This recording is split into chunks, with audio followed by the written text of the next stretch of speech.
먼저 엔트리 누리집에 접속해 보겠습니다.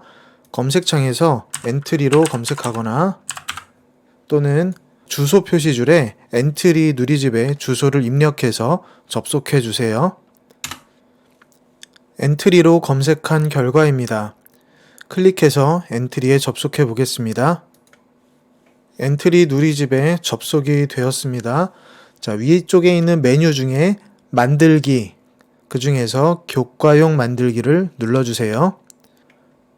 자, 이제 엔트리가 열렸습니다. 오른쪽 위에 보면 교과형 만들기와 기본형 만들기를 선택할 수 있는데요. 기본형 만들기에는 더 명령어가 많이 있고요.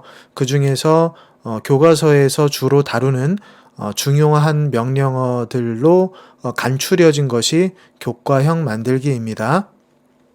엔트리의 화면 구성을 먼저 알아봅시다. 자, 엔트리 화면의 가장 위쪽에는 엔트리에서 사용할 수 있는 여러 가지 도구가 있습니다. 자, 여기를 상단 메뉴 또는 상단 도구 모음이라고 부릅니다. 새로운 문서를 만드는 메뉴도 있고요. 또는 작품을 불러올 수도 있고요. 저장하는 메뉴, 그리고 도움말에 관련된 메뉴, 그리고 인쇄할 수 있는 메뉴, 명령어를 조립했던 것을 또는 입력을 했던 것을 취소하거나 다시 실행할 수 있는 그런 메뉴도 있고요. 네, 이렇게 상단 메뉴가 구성되어 있습니다. 자, 이제 화면 왼쪽을 보시면 엔트리봇 캐릭터가 있는 영역이 있어요. 이 영역을 우리는 실행 화면이라고 합니다. 프로그래밍을 한 다음에 실행을 하게 되면 이 영역에서 프로그램이 실행이 됩니다. 실행 화면 밑에는 오브젝트 목록 화면이 있습니다. 여기에는 오브젝트가 목록으로 쭉 나타나고 각각의 오브젝트에 관한 정보가 나타나는 화면입니다. 지금 우리가 연 이 화면에서는 엔트리봇이라는 오브젝트가 사용됐고요. 엔트리봇에 관한 정보가 이 아래에 나와 있어요. 좀 더 자세히 살펴보면 왼쪽 위에 눈 모양의 아이콘이 있습니다. 이 아이콘을 누르면 오브젝트를 보였다, 안 보였다 이렇게 전환할 수가 있어요. 그 아래에는 자물쇠 모양의 아이콘이 있죠. 자, 이 아이콘이 선택되어 있으면 네, 잠겼죠. 클릭했더니 잠겼어요. 그러면 오브젝트를 움직이거나 조정할 수가 없어요. 자물쇠를 풀어야지 오브젝트를 움직이거나 마음대로 조정을 할 수가 있습니다. 가운데 있는 네모칸 모양의 영역에서는 오브젝트의 이름을 바꿀 수 있습니다. 그 오른쪽에 있는 가위표 모양의 아이콘을 누르면 이 오브젝트를 삭제할 수가 있어요. 그 아래에는 오브젝트의 위치와 크기와 방향과 이동 방향에 관한 정보가 나와 있어요. 오브젝트의 위치는 알파벳 X와 Y로 표현이 되어 있어요. 이 X와 Y에 대해서 설명을 할게요. 먼저 실행 화면에 수직선 두 개가 있다고 상상을 해봅시다. 수직선 하나는 가로로 되어 있고요. 또 다른 하나는 세로로 이렇게 된 수직선이 있다고 상상을 해봅시다. 자, 그 중에서 X라고 되어 있는 값은 이 가로로 연결된 이 수직선의 값을 얘기합니다. 그 다음에 Y라고 되어 있는 값은 세로로 연결된 이 수직선의 값을 말합니다. X도 Y도 이 가운데 여기가 0으로 되어 있어요. 그럼 X는 0부터 시작해서 10, 20, 30, 40, 50 이런 식으로 증가하게 되고요. 거꾸로 반대 방향으로 갈 때는 빼기 10, 빼기 20, 보통 마이너스라고도 하죠. 마이너스 30, 마이너스 40 이런 식으로 숫자가 감소하게 됩니다. Y 값도 마찬가지예요. 여기가 0이고요. 위로 올라가면서 10, 20, 30 이런 식으로 증가하고요. 아래로 내려오면 빼기 10, 빼기 20 이런 식으로 감소하게 됩니다. 자, 그럼 우리가 지금 화면에서 보고 있는 엔트리봇은 빼기 9.7, 마이너스 9.7의 x값을 가지죠. 그러면 이 가운데에서 9.7만큼 약간 왼쪽으로 가 있다는 뜻이에요. 그리고 y값은 빼기 6.4, 마이너스 6.4의 값을 가져요. 그러면 정 가운데에서 6.4만큼 아주 조금 아래쪽으로 내려와 있다는 뜻이 되겠죠. 그러면 이 위치 값을 바꾸어 가면서 오브젝트의 위치가 어떻게 변하는지 알아보겠습니다. 자, 먼저 가운데로 오도록 값을 모두 0으로 입력을 해보겠습니다. 네, 자, 지금 이 오브젝트의 위치가 무대의 한가운데에 있는 셈이 된 거죠. 자, 그럼 x 값을 조금씩 변화시켜 볼게요. 10으로 입력해 봅시다. 네, 조금 더 오른쪽으로 이동했죠. 그러면 50을 입력해 봅시다. 더 많이 이동했고요. 100을 입력해 보겠습니다. 이번엔 150을 입력하면 어떻게 될까요? 오른쪽으로 더 많이 이동하겠죠? 네, 이렇게 이동했어요. 그럼 거꾸로 0을 다시 입력을 하고요. 엔터를 쳐도 되고 다른 곳을 클릭해도 괜찮아요. 자, 이번엔 빼기로 입력해 봅시다. 빼기 50을 해볼까요? 엔터를 칠게요. 자, 왼쪽으로 이동했죠? 이번엔 빼기 100을 해봅시다. 자, 왼쪽으로 더 많이 이동했고요. 빼기 150을 하면 네, 또 왼쪽으로 이동하게 되겠죠. 자, 그러면 이 상태에서 y값을 수정해 보도록 할게요. 자, y값이 50이 되면 이 오브젝트는 어디로 움직이게 될까요? 위쪽일까요? 아래쪽일까요? 네, 엔터를 쳐봅시다. 위로 움직였죠. 이번엔 100을 입력하면 위쪽으로 더 많이 이동하겠죠. 네, 자, 그럼 이번엔 빼기 50, 마이너스 50을 입력해 봅시다. 아래쪽으로 내려왔죠. 그럼 마이너스 100이면 아래쪽으로 더 내려오겠죠. 자, 이렇게 위치를 x값과 y값으로 정해주거나 또는 이동시킬 수가 있어요. 자, 그럼 중앙에 위치를 시켜봅시다. 얼마를 입력하면 될까요? x값에 0, y값에도 0을 입력하면 가운데로 다시 오게 되겠죠. 자, 그 옆에는 크기라고 되어 있죠. 자, 엔트리봇을 엔트리봇 요 오브젝트에 마우스를 가져다 대면 이 조절점에 마우스가 닿으면 이렇게 크기를 조절할 수 있는 커서의 모양이 바뀝니다. 자, 이렇게 크기를 조절을 하면 위치도 바뀌지만 크기도 이렇게 바뀌는 것을 확인할 수가 있죠. 자, 크기를 바꿔봅시다. 크기에다 150을 입력해 볼게요. 크기가 더 커졌죠? 200을 입력하면 어떻게 될까요? 더 커지겠죠? 네, 반대로 작게 해봅시다. 50을 입력해 봅시다. 처음보다 더 작아졌죠? 네, 자, 이번엔 방향을 알아봅시다. 자, 지금 방향이 0도라고 되어 있어요. 이건 무슨 뜻이냐면 이 엔트리봇이 처음 이 실행 화면에 있었던 상태에서 회전하지 않았다는 뜻이에요. 처음 상태 그대로 유지되고 있다는 뜻입니다. 네, 잘 안 보이니까 크기를 좀 크게 해놓고 볼게요. 자, 위치도 가운데로 다시 바꿔보도록 하겠습니다. 자, 처음 있던 위치에서 회전하지 않았다는 뜻이에요. 그러면 이 방향이 값이 바뀌게 되면 어떻게 될까요? 네, 엔트리봇 오브젝트가 회전을 하게 되겠죠. 자, 엔트리봇 오브젝트 위쪽에 보면 노란색 동그라미가 있어요. 이 동그라미를 움직이면 이 오브젝트를 회전시킬 수가 있습니다.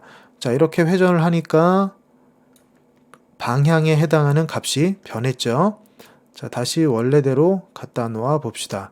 자, 360도가 넘어가니까 다시 0도로 처음 위치로 되돌아왔어요. 또는 여기에 직접 입력을 할 수도 있겠죠. 45도만큼 회전시키려면 45, 네, 이렇게 할 수 있고요. 0도 또는 360도도 똑같이 처음 있던 그 상태를 의미하겠죠. 자, 그 다음 이동 방향이 있어요. 자, 지금은 90도로 되어 있습니다. 이동 방향은 실행 화면에서 오브젝트의 가운데에서 뻗어나간 화살표를 보면 알 수 있어요. 바로 이 부분입니다. 자, 오른쪽으로 화살표가 뻗어나가 있죠. 자, 이것이 위쪽으로부터 오른쪽으로 90도만큼 그러니까 이 각이 90도가 되는 거죠. 90도만큼의 각도로 오른쪽으로 뻗어나가 있습니다. 이것이 이동 방향에 있는 90도라는 값이 의미하는 것이에요. 자, 그럼 방향과 이동 방향이 어떻게 다르냐? 방향은 여기에 표현이 방향이라고 되어 있지만 사실은 회전을 했는가 안 했는가 이것을 의미해요. 자, 회전을 몇 도 했는가. 이동 방향은 이 오브젝트가 회전을 했든지 안 했든지 상관없이 이 오브젝트에게 이동하라는 명령을 내렸을 때 어느 방향으로 이동하는지를 나타내는 값입니다.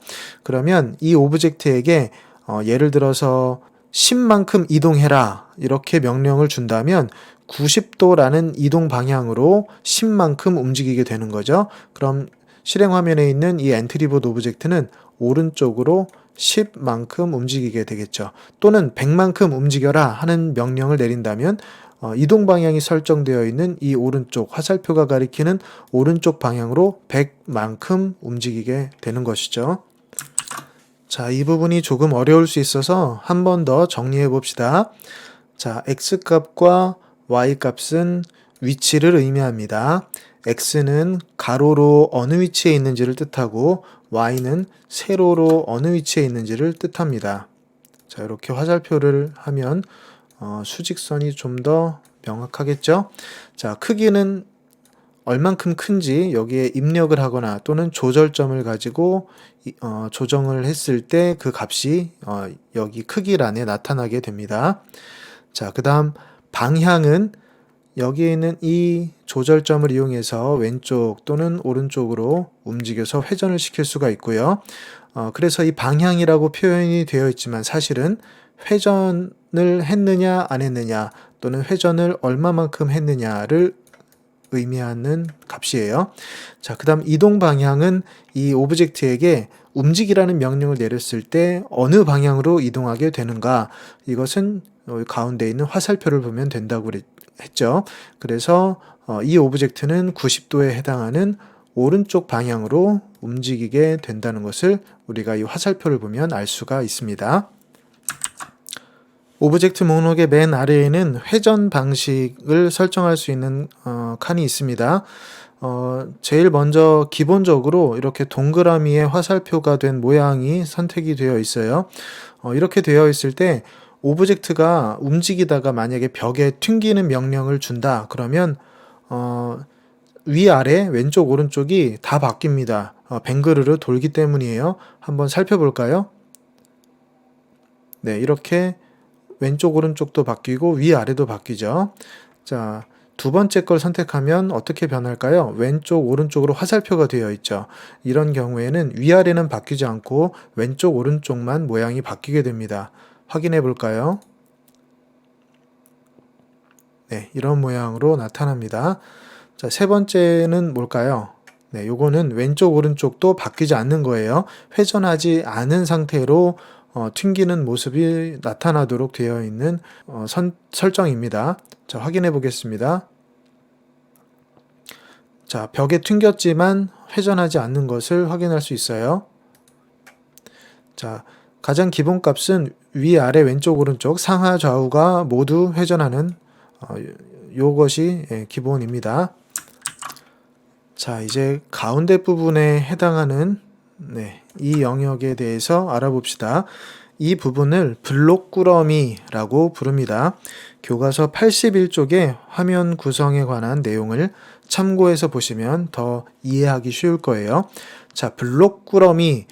꾸러미라는 건 우리가 여러 가지를 함께 모아놓는 것을 꾸러미라고 하죠.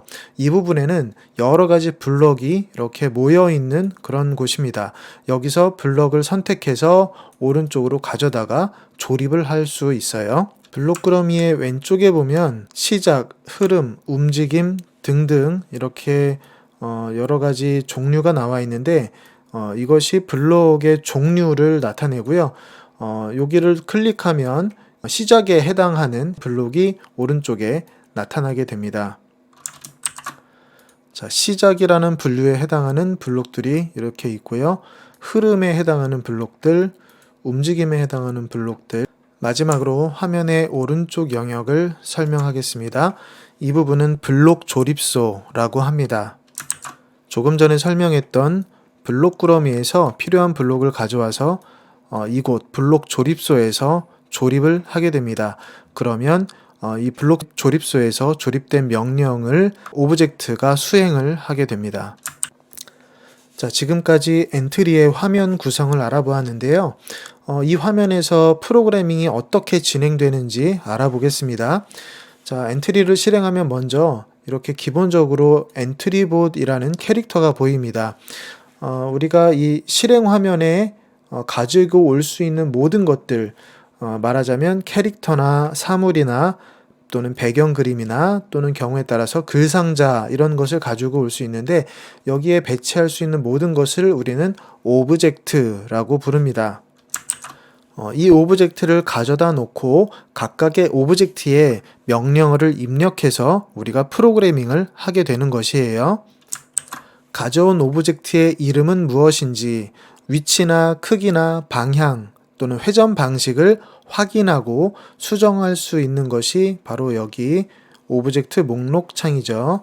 이곳에서 여러 가지 요소를, 이러한 속성을 확인할 수도 있고 또는 수정을 할 수도 있습니다. 자, 그렇게 내가 가지고 온 오브젝트를 적당한 위치에 적당한 크기로 배치를 했으면 그 다음에 이 오브젝트에서 실행할 명령어를 지정을 해 주어야 되겠죠. 자, 명령어를 지정을 해 주기 위해서는 블록 꾸러미에서 필요한 명령어를 가져와서 이 오른쪽 영역에서 조립을 합니다. 이 영역을 우리는 블록 조립소라고 부르지요. 그렇게 해서 명령어가 조립이 된 다음에는 자, 실행하기 버튼을 눌러서 내가 생각한 대로 오브젝트가 움직이는지 확인하면 됩니다. 처음 엔트리를 시작하면 이렇게 엔트리봇 오브젝트가 나오는데요. 이 엔트리봇 오브젝트를 삭제할 수도 있고 또는 오브젝트 추가하기 버튼을 눌러서 다른 오브젝트를 추가할 수도 있습니다. 그럼 어떤 오브젝트들이 있는지 한번 살펴볼까요? 오브젝트 추가하기 버튼을 눌러보겠습니다. 자, 왼쪽에 종류에 따라서 사람, 동물, 식물, 탈 것 등등 여러 가지 오브젝트가 나타나죠. 이 중에 내가 원하는 오브젝트를 선택하고 추가하기를 누르면 이렇게 방금 선택한 오브젝트가 실행 화면에 추가된 것을 확인할 수가 있어요. 이 오브젝트들마다 각각의 서로 다른 명령어가 입력이 됩니다. 그래서 처음 우리가 확인했던 엔트리봇 캐릭터 이 오브젝트를 클릭하면 여기에 해당하는 정보와 또 명령어가 나타나고요. 두 번째로 추가한 기차 KTX를 선택하면 여기에 해당하는 속성과 명령어가 나타나는데 명령어는 우리가 아직 입력하지 않았기 때문에 없는 것으로 나오고 있어요. 화면 제일 오른쪽에 보면 휴지통이 하나 있죠. 이것은 명령어를 삭제할 수 있는 휴지통입니다. 예를 들어서 엔트리봇 오브젝트에 우리가 명령어가 여기 있는데 이 명령어를 선택해서 휴지통에 넣으면 삭제가 되죠. 자, 다시 실행 취소를 해볼게요. 자, 이렇게 나오고요. 블록 조립소에서는 블록을 조립하듯이 이렇게 떼어 놓을 수도 있고 조립할 수도 있고요. 원하는 위치로 이동할 수도 있고요. 삭제할 수도 있고요. 다시 입력을 취소할 수도 있어요. 그리고 다른 컴퓨터 프로그램처럼 컨트롤 키와 C 키를 누르면 복사하기가 되고요. 컨트롤 키와 V 키를 함께 누르면 붙여넣기가 되죠. 자, 복사하기, 그 다음 붙여넣기 또는 여러 개를 한꺼번에 복사할 수도 있어요. 이 파란색 블럭 안에 보라색 블럭이 들어가 있죠. 파란색을 복사해서 붙여넣기라면 보라색까지 한꺼번에 붙여넣기가 되는 걸 볼 수가 있죠.